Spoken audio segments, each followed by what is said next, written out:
I've seen a situation where somebody um, ended a relationship, but almost every single day they still go to their ex's Instagram page to just check on what they've been up to, and it's like that was you could actually tell that that was actually hindering or stopping them from moving past the situation they were, because it's like 1 minute this person is happy and then the person calls you and says, can you imagine, I went to this person's Instagram and I saw that, and it doesn't take that quick to kind of move on from what we had and things like that. So sometimes, or like having to deal with like mutual friends, or them having to, like, maybe it's a divorce and now they have to constantly see themselves during that divorce process and talking about the splitting of asset and things like that. So how would you best advise people to kind of like help like navigate that situation in a healthy way?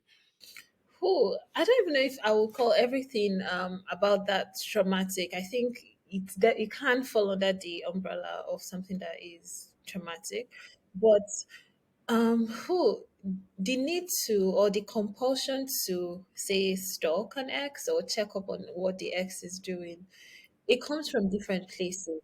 Sometimes it can be you find yourself walking down memory lane, and then there's now that compulsion to see, like, what is this other person up to? Or sometimes it can be lingering, like it can be that lingering feeling of care. Is this person okay? Right? Even though I'm sad, I hope that they're not sad. And it's very weird because it's like for your from a caring place moving to their social media page, and then you see that they're happy and it's like, oh my god, how are they happy and I'm okay? Was I that easy to get over and all?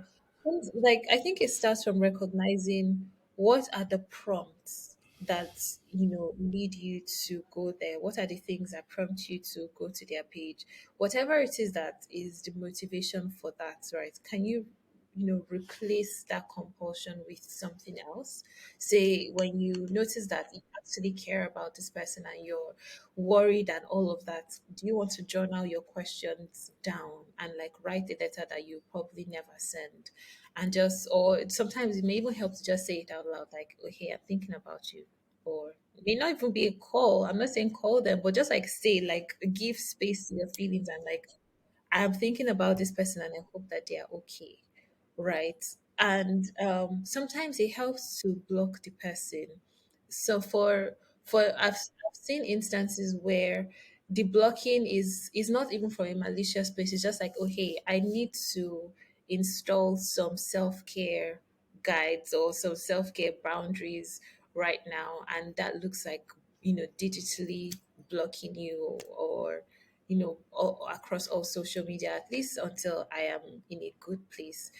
Don't take it.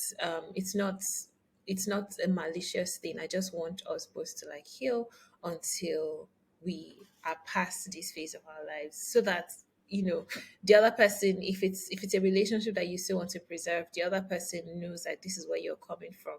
But even if it's not a conversation that you can have, sometimes you just need to like take that step for yourself and block them as a way of like setting digital boundaries for yourself.